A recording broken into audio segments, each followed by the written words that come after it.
Hey welcome back to my YouTube channel Guruji study 96 में नरेंद्र कुमार। आज discuss करूंगा बच्चों। मैंने उस दिन 11th का जो फिजिक्स का पार्ट था, इंट्रोडक्शन कराया था साइंस का। आज मैं बच्चों उससे आगे का पार्ट पढ़ूंगा। तो आज मैं देखिए बच्चों साइंस टाइप ऑफ साइंस बता रहा था, तो मैंने आज हेडिंग डाल रखी है बच्चों, क्या है टाइप ऑफ साइंस। तो देखिए ये हमने ये जो पहले पढ़ा था बच्चों, हमने जो साइंस है, साइंस की डेफिनेशन साइंस क्या होती है, अब हम आगे डिस्कस करेंगे बच्चों टाइप ऑफ साइंस। तो टाइप ऑफ साइंस में देखिए सबसे पहले हम देखेंगे कि there are two type of science. Number 1 दे रखा है बच्चों बायोलॉजिकल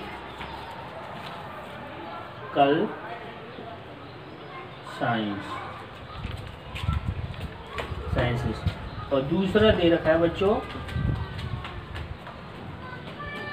फिजिकल साइंस। देखिए ये बायोलॉजिकल साइंस और फिजिकल साइंस में ये दो पार्टों में डिवाइड किया गया है। तो सीधे सीधे हम समझ सकते हैं कि बच्चों ये दो पार्टों में डिवाइड किया है। जैसे हम ये समझ लें ये हमारा साइंस है, और साइंस को बच्चों हम दो पार्टों में डिवाइड कर दें।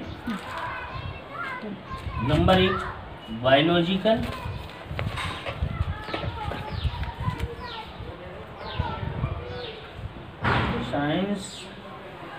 साइंसेस, और एक क्या है हमारा फिजिकल साइंस।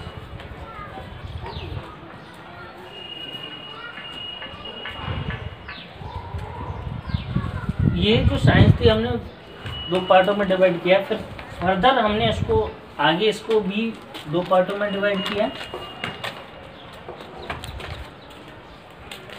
इसको बच्चों हमने कहा जूलॉजी, और इसको कहा बच्चों हमने बॉटनी। क्या कहा बच्चों हमने? बॉटनी। क्या कहा? बॉटनी। उसके बाद इसको भी हमने बच्चों दो पार्टों में डिवाइड किया। इसमें एक था हमारा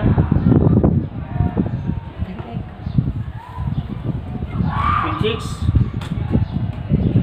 और एक दूसरा था हमारा केमिस्ट्री।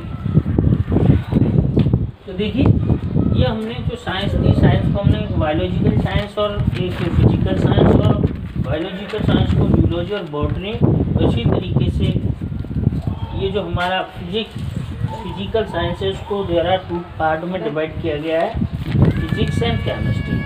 तो देखिए ये आप इसमें जानते हैं जूलॉजी में जो ह्यूमन है, मानव से रिलेटिव जो भी स्टडी की जाती है वो हमारा क्या कहलाता है? जूलॉजी। और जो हमारे वनस्पतियाँ हैं, या ये कह सकते हैं हमारे पेड़ पौधे हैं, उनसे उनके जो लाइफ है उससे रिलेटिव जो भी हमारी स्टडी की जाती है वो बॉटनी कहलाती है। एनर्जी मास रिलेशन को जो स्टडी की जाती है वो फिजिक्स कहलाता है। और केमिस्ट्री में क्या होता है कि कोई भी केमिकल रिएक्शन से रिलेटिव जो भी होता है उसको बच्चों हम किस में पढ़ते हैं? केमिकल केमिस्ट्री में। तो देखिए इस तरीके से हमने इसको डिवाइड किया है। अब देखिए इसको फर्दर बच्चों एक ये तो हमने इस तरीके से डिवाइड किया, इनकी डेफिनेशन है वो आप जानते ही हैं। उसके बाद आगे हम डिस्कस करते हैं बच्चों कि जब हमने इसको इस तरीके से डिवाइड कर लिया, ये स्ट्रक्चर हमारा इस तरीके से आ गया, तो हमने देखा कि ये जो जूलॉजी बॉटनी वाला जो पार्ट था, इस पार्ट में भी हमने क्या किया कि जो साइंस का जो पार्ट था इसको हमने फर्दर इसको डिवाइड किया। ठीक है, चलिए आगे अब डिस्कस करते हैं हम। यहाँ तक आपको मैं समझ रहा हूँ ये इसमें कोई दिक्कत नहीं होगी। और इसको चलिए अब हम आगे डिस्कस करते हैं फिजिक्स पर।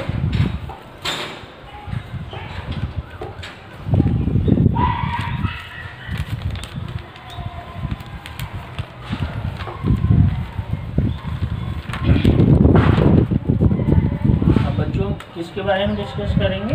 फिजिक्स।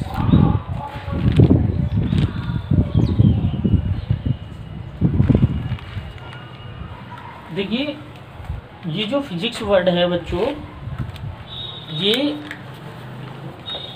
ये जो हमारी एक फ्यूसिस वर्ड है, एक ग्रीक वर्ड है बच्चों।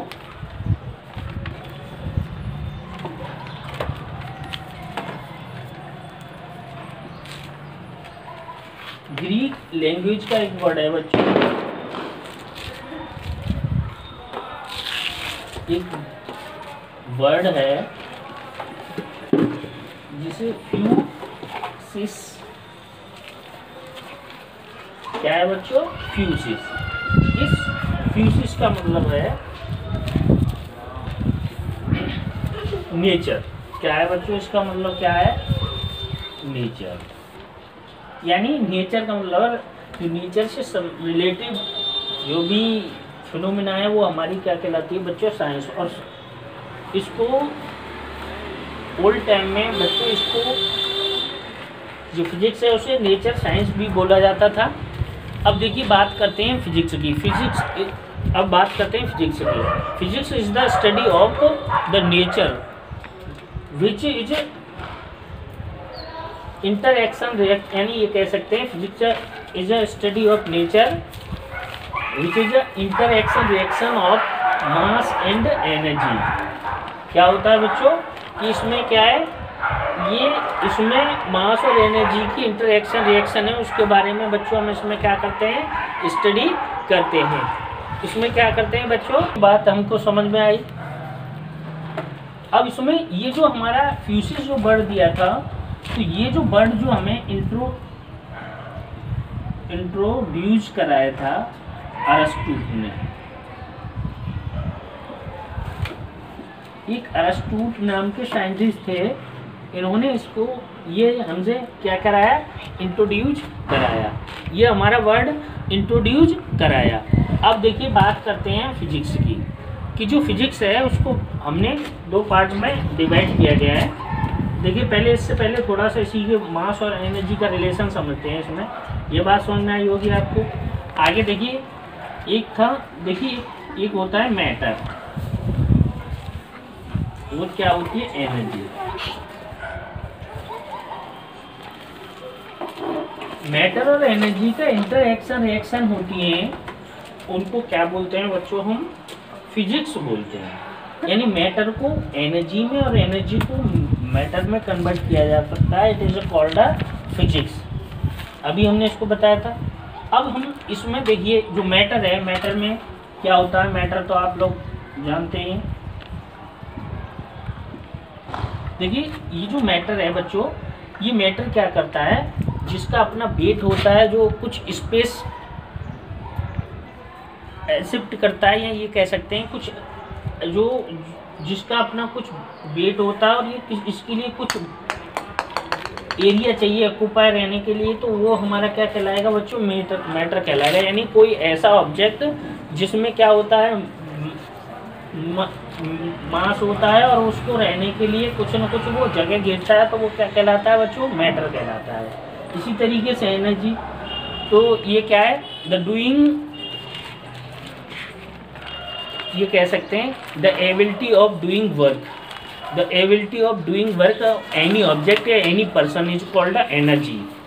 क्या कहलाती है बच्चों, ये एनर्जी कहलाती है। यानी कोई भी पर्सन है तो उसकी जो वर्क करने की जो योग्यता है उसे हम क्या कहते हैं बच्चों, एनर्जी कहते हैं। तो मास और एनर्जी, तो देखिए ये जो मास है इसमें क्या होता है, एक तो होता है हमारा सॉरी मैटर में एक तो मास होता है और एक क्या होता है, वेट। ये दोनों अलग हैं। मास कहीं पर भी ले जाइए अर्थ के किसी भी पॉइंट पर, कहीं पर भी, या मून पर या कहीं पर भी, तो मास कभी चेंज नहीं होता। बट वेट क्या है, डिफरेंट प्लेस पर डिफरेंट होता है, क्योंकि इसका फॉर्मूला, ये इसको एम से डिनोट करते हैं और इसका फॉर्मूला होता है mg। ये डिपेंड करता है g, और g की वैल्यू डिफरेंट प्लेस पे क्या होती है, डिफरेंट होती है। तो ये समझ में आया बच्चों कि इसको जब हम इस तरीके से डिवाइड करेंगे तो मास और एनर्जी का रिलेशन होगा। फिर देखिए इससे, देखिए ये एक साइंटिस्ट थे जिनका नाम था आइंस्टीन। क्या था, एक आइंस्टीन नाम के साइंटिस्ट थे, उन्होंने एक एनर्जी और मास का रिलेशन दिया है E=mc²। ये मैं जानता हूँ कि जिस बच्चे ने भी कुछ पढ़ा है कभी भी कुछ, तो ये फॉर्मूला किसी से अछूता नहीं हुआ होगा। और अगर आपको लगता है कि आपने नहीं पढ़ा तो ये आइंस्टीन इक्वेशन है E=mc², मोस्ट इम्पोर्टेंट है। E=mc², वेयर E क्या है एनर्जी, M क्या है मास, C क्या है वेलोसिटी ऑफ लाइट, सनलाइट। ठीक है, तो ये इस तरीके से यहाँ पर इनसे पहले जब ये एक लॉ दिया, इससे पहले ये जाना जाता था ऑब्जेक्ट के मास और एनर्जी का कोई भी रिलेशन नहीं है, ये क्या है एक दूसरे से क्या है अलग है। बट इन्होंने इनका इंटरएक्शन रिएक्शन को फाइंड किया और इस फॉर्मूले से इन्होंने ये प्रूव कर दिया कि मास और एनर्जी का रिलेशन है, मास को एनर्जी में और एनर्जी को मास में कन्वर्ट किया जा सकता है। ये बात समझ में आई। देखिए उसके बाद हम जब मास और एनर्जी का रिलेशन पढ़ लेंगे तो इसमें हमारे पास अगर मास होगा तो एनर्जी में कन्वर्ट कर सकते हैं। C क्या है स्पीड ऑफ लाइट, वो 3.0 × 10⁸ होती है। तो इस तरीके से हम क्या कर सकते हैं, इसको देख सकते हैं। और एनर्जी देखिए आपने देखा ही होगा कि जो बच्चे होते हैं छोटे छोटे उनमें बहुत ज़्यादा एनर्जी होती है और वो इधर उधर खेलते रहते हैं, उड़ते रहते हैं, उनसे कुछ भी मना किया जाए उनको समझ में नहीं आता। अभी देखिए हम बात करेंगे इसमें ब्रांच ऑफ फिजिक्स। देखिए जो हमने फिजिक्स है तो फिजिक्स को भी हमने क्या किया है, फर्दर हमने इसको डिवाइड किया है। तो एक इसमें ब्रांच, देखिए सबसे पहले जो फिजिक्स है, फिजिक्स को हमने दो पार्टों में डिवाइड किया है, एक माइक्रो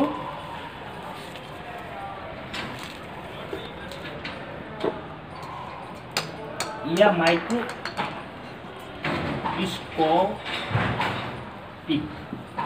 और ये क्या कहलाती है मैक्रोस्कोपिक।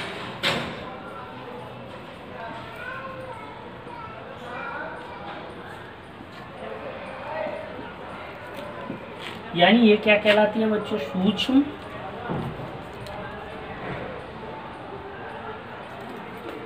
और ये क्या कहलाती है स्थूल।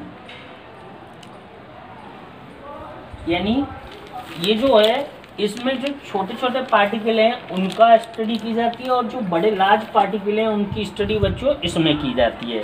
तो ये हमारी जो लार्ज पार्टिकल है यानी इसको हमने इसे कहते हैं, इसको हमने फर्दर इसको डिवाइड किया है। ये कहलाता है हमारा कि क्वांटम मैकेनिक्स, ये आ जाती है, ये हमारी क्या कहलाती है बच्चों क्वांटम फिजिक्स। और ये कहलाती है बच्चों क्लासिकल फिजिक्स। देखिए क्वांटम फिजिक्स में क्या होता है कि जो हमारे पास इलेक्ट्रॉन प्रोटॉन से रिलेटिव जो भी हमारी फिनोमेना है वो क्वांटम फिजिक्स में स्टडी करते हैं। क्लासिकल फिजिक्स में जो हमारे जो मैकेनिक्स है, इलेक्ट्रिसिटी है या मैग्नेटिज्म है, इस तरीके से ये वाले पार्ट इस क्लासिकल में होते हैं। और जो क्वांटम इलेक्ट्रॉन प्रोटॉन या इस तरीके से छोटे छोटे पार्टिकल के बारे में स्टडी करते हैं वो हमारी क्या कहलाती है क्वांटम फिजिक्स। और ये क्या कहलाती है क्लासिकल फिजिक्स। तो देखिए इसमें जो क्लासिकल फिजिक्स है ये बात समझ में आई होगी। आगे हम देखिए ये जो हमने इस तरीके से डिवाइड किया। अब ये जो क्वांटम फिजिक्स और क्लासिकल फिजिक्स को कंबाइंड करके जो फिजिक्स है उसको फर्दर बच्चे 8 पार्ट में डिवाइड किया गया है। यानी ये कह सकते हैं कि जो फिजिक्स है उसको मेनली 8 पार्ट में डिवाइड किया गया है। तो सबसे पहला है हमारा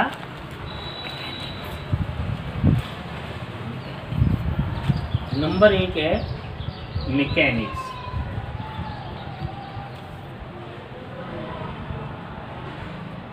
दूसरे नंबर पे आता है साउंड। थर्ड पे आता है हमारा वेव।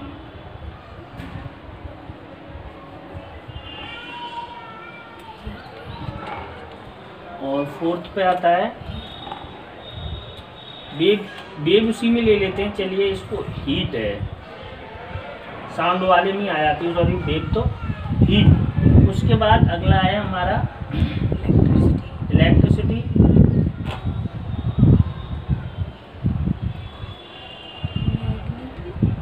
उसके बाद इसके बाद मैग्नेटिज्म। उसके बाद आता है लाइट।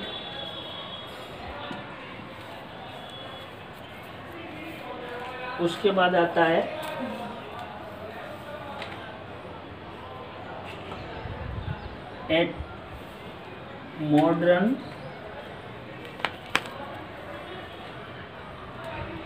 मॉडर्न एंड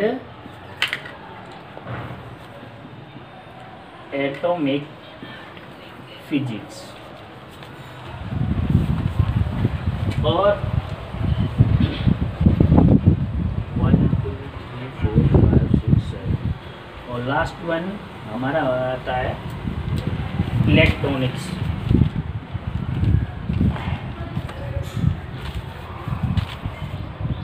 देखिए फर्स्ट क्या है मैकेनिक्स, सेकंड क्या है साउंड, थर्ड क्या है heat, electricity, magnetism, light, modern and atomic physics and electronics. तो देखिए सबसे पहले ये वाला जो पार्ट है हमारा, ये 3 जो पार्ट हैं ये हमारे क्या है 11th में। ये कौन सी क्लास में है बच्चों? 11th में। और ये इतना जो पोर्शन है पूरा यहाँ से और ये मिला करके ये हमारा 12th का है, 12th स्टैंडर्ड का है। यानी हम इसको पूरे को स्टडी करेंगे 12th में और इसकी करेंगे बच्चों हम 11th में। तो देखिए ये क्या है मैकेनिक, और यहाँ तक ये हमने इसको 8 पार्ट में डिवाइड कर दिया। देखिए आप यहाँ पर अगर किसी ने ये कह दिया मैकेनिक्स, तो मैकेनिक्स से रिलेटेड जितने भी हमारे टॉपिक्स हैं वो इसी में आ जाएंगे। तो देखिए अगर कहीं सिलेबस में मैकेनिक्स लिखा हुआ है तो इसमें हम क्या करेंगे बच्चों, यहाँ से इसकी स्टडी करेंगे। चलिए बच्चों आज यहीं तक, और उसके बाद आगे अगले वीडियो में आगे डिस्कस करेंगे। चलो thank you for watching my YouTube channel. धन्यवाद।